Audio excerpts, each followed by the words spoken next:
அன்னமாச்சார் சுவாமி ராமானுஜருடைய சிஷ்யர். திருப்பதி பெருமாளை நம்ம சேவிச்சுட்டு ஆனந்த விமானத்தை அப்படியே பிரதட்சணம் பண்ணிட்டு வந்தால் அவருடைய ராமானுஜர் சன்னதி பக்கத்தில் ஒரு கருங்கல்லால் பெரிய பத்தாயம் இருந்ததாம். அது என்னன்னே யாருக்கும் தெரியல. அதை இடித்து பார்க்கணுங்கிற துணிவும் யாருக்கும் இல்லை.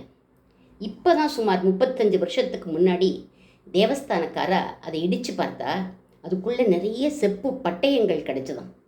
அதை புளிக்காப்பிட்டு பார்த்தார்கள். கிட்டத்தட்ட 10,000 தெலுங்கு கீர்த்தனங்கள் கிடைச்சதாம்.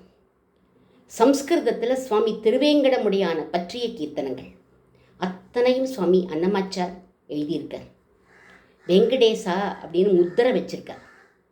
திருமலையப்பனை தவிர வேறு தெய்வம் தெரியாத அனன்ய பக்தர் சுவாமி அன்னமாச்சார்.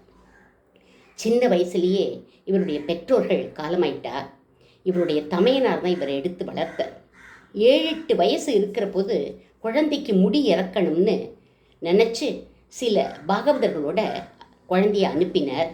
அவளோட நடந்து குழந்தை போகிறது. ஒரு சத்திரத்தை தங்கினா. ராத்திரி விடியற் காலம்பரை எழுந்து அவள் கிளம்பி போயிட்டா. இந்த குழந்தைய மறந்து போயிட்டா.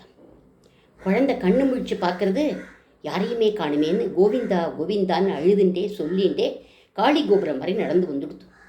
ராத்திரி ஆயிடுத்து, இருட்டி பெடுத்து, பசி வேற, களைப்பு, காட்டு மிருகங்கள்லாம் கத்துறது, ஜன நடமாட்டமே இல்லை. அம்மா அம்மான்னு அழுதுண்டே குழந்தை தூங்கி போயிடுது. அம்மாவே வந்துட்டா.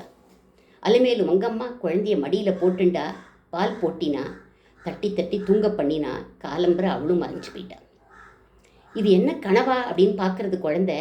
ஆனால் வாயில் பால் மனம் வீசுறது. இதுவே ஒரு ஹேதுவாகி ஞானோதயம் உண்டாகி சமஸ்த பாஷைகள், பகவத் விஷயம், இதிகாச புராணங்கள் எல்லாம் தெரிஞ்சு போயிடுத்து குழந்தைக்கு. தாயார் கிருப்பையினால் நிறைய கீர்த்தனங்கள் பாடினார். பரம பாகவதராயிட்டார். அங்கேயே தங்கிட்டார். அங்கேருந்து தான் பரம்பதம் அடைஞ்சார்னு இவருடைய வரலாற்றை ஸ்ரீ ஸ்ரீ கிருஷ்ணபிரேமி சுவாமிகள் சொன்னதை அடியேன் உங்களோட பகிர்ந்து கொண்டேன்.